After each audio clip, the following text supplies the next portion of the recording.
Realmente queríamos compartir con ustedes porque nos parece importante, porque es esperanza, ¿no? Y cuando el mundo científico trabaja y todo esto, que lo hace en forma silenciosa, porque son experimentos, son pruebas, pero cuando ya se habla de avances contra el cáncer de piel, por ejemplo, con una vacuna que logró prevenir la reaparición o propagación del melanoma, en un artículo de Infobae, nos pusimos rápidamente a buscar quién podía ilustrarnos sobre este tema y nuestra productora Jessica Watt dio con la persona correcta, por supuesto, para que nos cuentes. Ernesto Gildesa, oncólogo clínico, director de investigaciones y docencia del Instituto Henry Moore, y ya lo saludamos para la mañana en marcha aquí en LB7 Radio Tucumán. Ernesto, ¿cómo está? Yo también me llamo Ernesto, así que somos tocayos en eso, ¿no es cierto? Ernesto, buen día. Buen día, ¿qué tal? ¿Cómo te va? Qué gusto oírte. No, el gusto es que nos des un poquito de tiempo. Sabemos que están ustedes con muchos compromisos, pero queríamos con nuestros oyentes también compartir esto, que es un avance que nos parece importante y que nos cuentes en qué está todo eso en cuanto a las fases. Cómo no, con mucho gusto. A ver, en principio lo más importante es comprender que el melanoma, que es el tumor de la piel que nace de unas células específicas que son las que producen melanina, las que hacen que nuestra piel adquiera un color más oscuro con la exposición solar, es un tumor que ha aumentado notablemente en la última mitad del siglo XX y en lo que va del siglo XXI, sobre todo en los jóvenes, porque la prevención del melanoma es el cuidado con la exposición solar y eso logra evitar la aparición del melanoma, con lo cual tenemos que tener mucho cuidado con la exposición solar, especialmente de los niños menores de 2 años, y la exposición solar desmedida en todos los demás, sobre todo cuando la piel es muy blanca.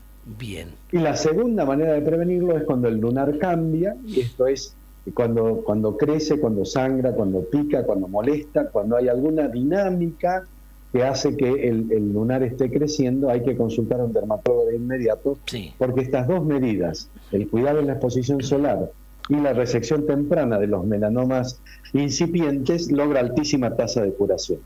Por el contrario, cuando el melanoma sigue creciendo, las tasas de curación bajan, y para tratar de lograr que la mayor cantidad de pacientes vivan, cuando los pacientes son operados de lo que nosotros llamamos estadios 1, 2 o 3, se les hace posteriormente un tratamiento adyuvante, preventivo.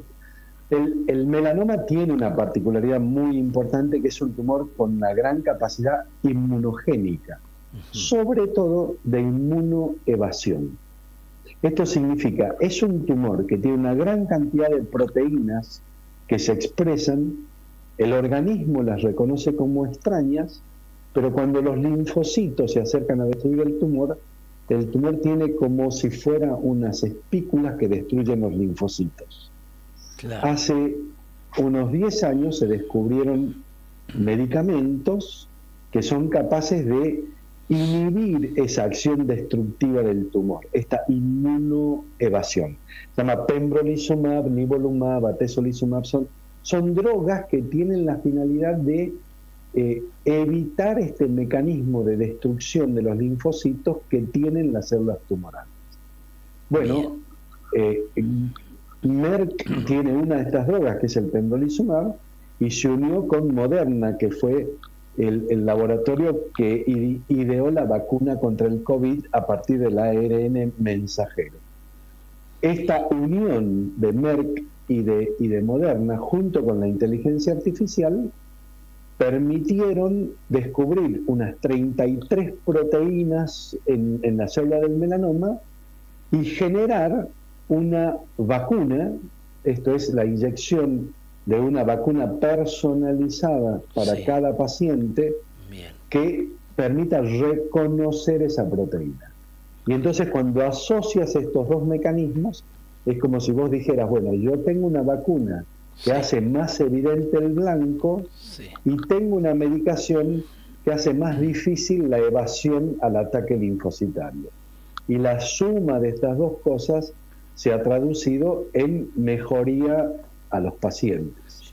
Todavía no tenemos la evidencia de cuántos pacientes se curaron. La evidencia que tenemos hasta ahora es que los pacientes o no recaen o demoran más en recaer.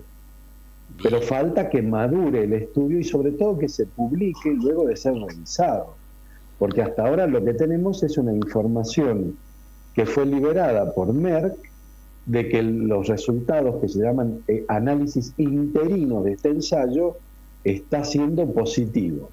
Eso por ahora repercutió en que las acciones subieron de precio, pero todavía no sabemos cuántos pacientes se benefician. Bien. Y no tenemos la publicación sólida para decir esto debe hacerse. Claro. Porque el segundo desafío enorme de estas terapias no es solo que sean eficaces, hermano, sino que sean accesibles. Claro, exacto. Porque muchas de estas terapias lamentablemente son inaccesibles para los sistemas de salud.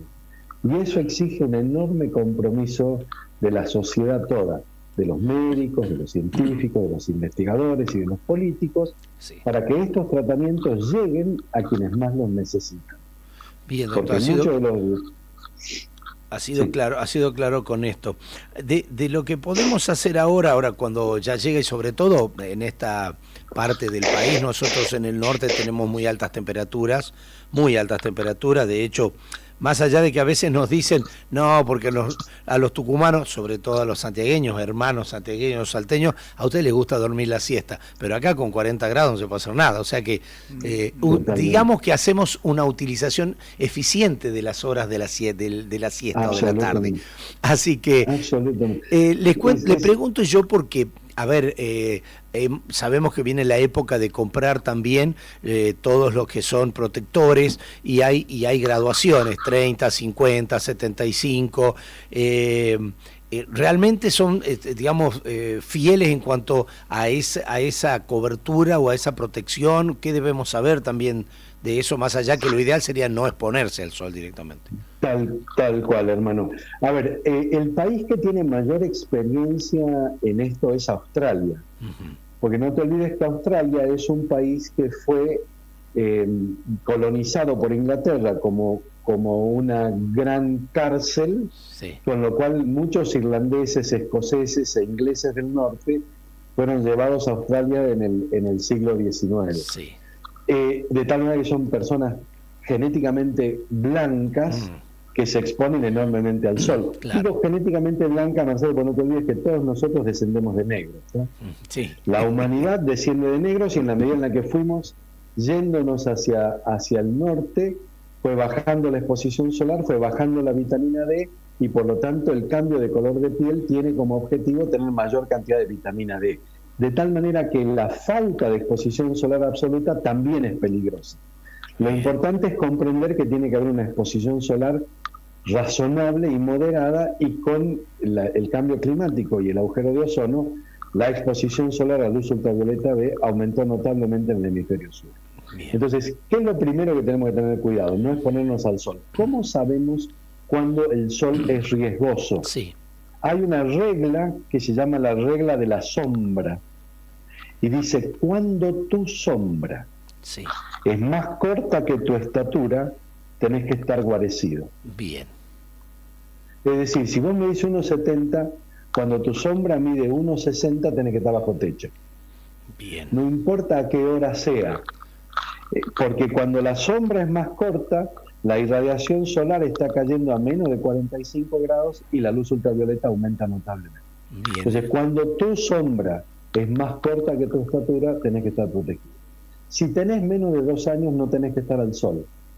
Ni 1 minuto, ni medio minuto, ni 30 segundos.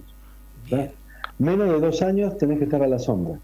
Bien. Y cuando tenés más de 2 años y vas al sol, tenés que estar protegido con gorra, o con remeras, o con cremas solares. Bien. Por lo menos de un factor 35, idealmente 50, y usarla bien. Esto significa fijarse cada cuánto hay que renovarla. Claro.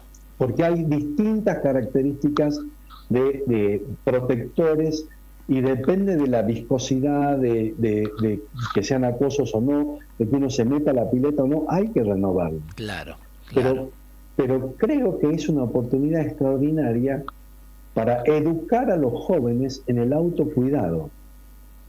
Es decir, yo creo que lo importante de esto es tomar conciencia de que probablemente la exposición solar sea la primera manera de conducirnos responsablemente en la vida y no correr riesgos innecesarios. Claro, claro, bien. Doctor, bueno, ha quedado claro eso, gracias por el tiempo, por los conceptos y por supuesto que acá sobre todo eso siempre ya estos temas se van hablando. Ya vamos a tener hoy 28 grados aquí, ya van a comenzar las temperaturas un poquito más altas, llega la primavera y con eso este cambio y esta protección, como decíamos nosotros los norteños ya acostumbrados a eso, por supuesto. Gracias, muchísimas gracias, esperemos que todos los estudios después que completen las fases correspondientes puedan no solo ser efectivos, sino como dejó el mensaje, que puedan ser para todos, ¿no? Que es lo importante, que no sean tan caros. Absolutamente, hermano. Bueno. Te agradezco mucho y un enorme saludo para vos y toda la audiencia de gracias. La Mañana en Marcha. Muchísimas gracias, que pases buen día. Bueno, allí gracias. Ernesto Gil Deza, oncólogo clínico, director de investigación y docencia del Instituto Henry Moore, hablando sobre esto, el cáncer de piel.